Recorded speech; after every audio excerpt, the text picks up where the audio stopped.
آپ نے ایک سوال اٹھایا جس کے بارے میں ابھی آپ نے اس طرف اٹینشن دلوائی، جو کہ شاید میں خود بھی نہیں سوچ رہا تھا کہ اگر آپ یورپ اس وقت اکنامکلی میسولی ہٹ تو ہو رہا ہے، لیکن اگر from an international relations perspective یا پولیٹیکلی اگر یورپ کی انوالومنٹ دیکھیں اس جنگ میں، تو وہ بہت منیمل ہے. آپ کو وہ لیڈرشپ رول جو even a country like Pakistan is assuming in this war, وہ آپ کو امید تھی کہ وہ یورپ یا چائنا وہ بیسکلی وائڈ جو ایک کریٹ ہوا ہے ایک لیڈرشپ کا، گلوبل لیڈرشپ کا، اس کو فل کرتے. آپ ایک میں اس کو ایسے رکھوں گا اس بات کو ایاز صاحب کہ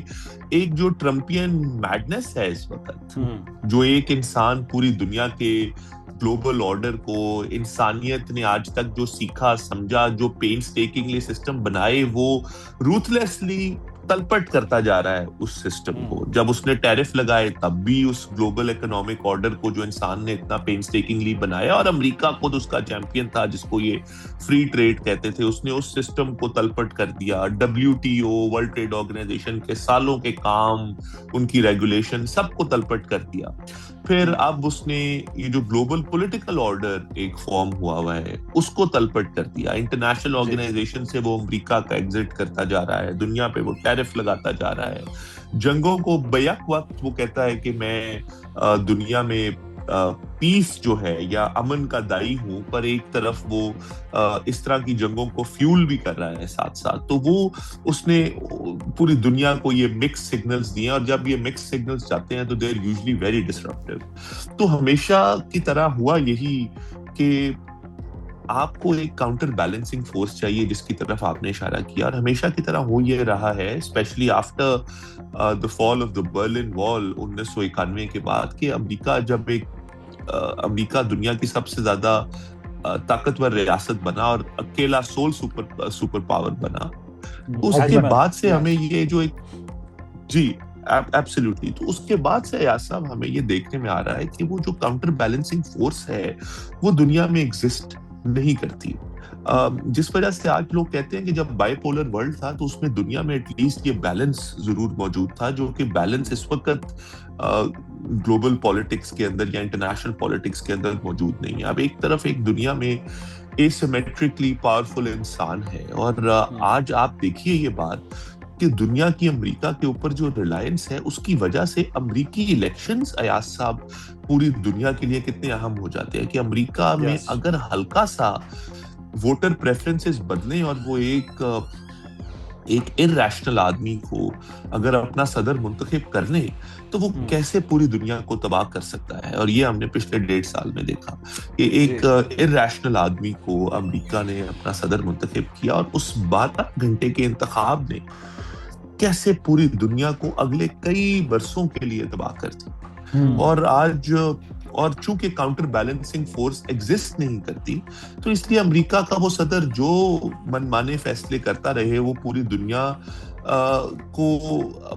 کے اوپر مسلط بھی ہو جاتے ہیں، اور پوری دنیا کے پاس دوسری آپشن بھی کوئی نہیں ہے. اب وہ آپشنز ہم یورپ میں یا چائنا میں تلاش تو کرنے کی کوشش کرتے ہیں، پر سچی بات یہ ہے کہ آج بھی، اور میں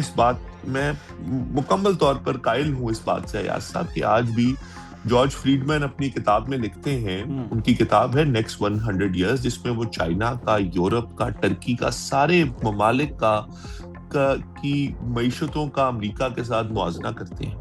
اور ان کی فورکاسٹ کرتے ہیں کہ یہ سب معیشتیں اس وقت جس پاتھ میں ہیں تو اگلے 100 سال میں یہ کہاں جائیں گی. اور جب وہ کتاب لکھ رہے تھے اس پر ٹرکی ایک اسینڈنگ فورس تھا، جو کہ اب ویسے وہ نہیں ہے، بٹ اردوان کے پیریڈ کے سٹارٹ میں دنیا جیسے آج چائنا کو دیکھ رہی ہے، ویسے دنیا ٹرکی کو بھی دیکھ رہی تھی کہ ٹرکی شاید especially in the mid 2000s کہ ٹرکی شاید ایک بڑا چیلنجر بن سکتا ہے، کیونکہ چائنا 3 سائڈ سے لینڈ لاکڈ ہے. تو ایاز صاحب اس میں سے کچھ نہیں ہوا، اور جارج فریڈمن کی ابھی 2025 میں ہم آ گئے ہیں، 26 میں آ گئے ہیں، جارج فریڈمن کی ابھی تک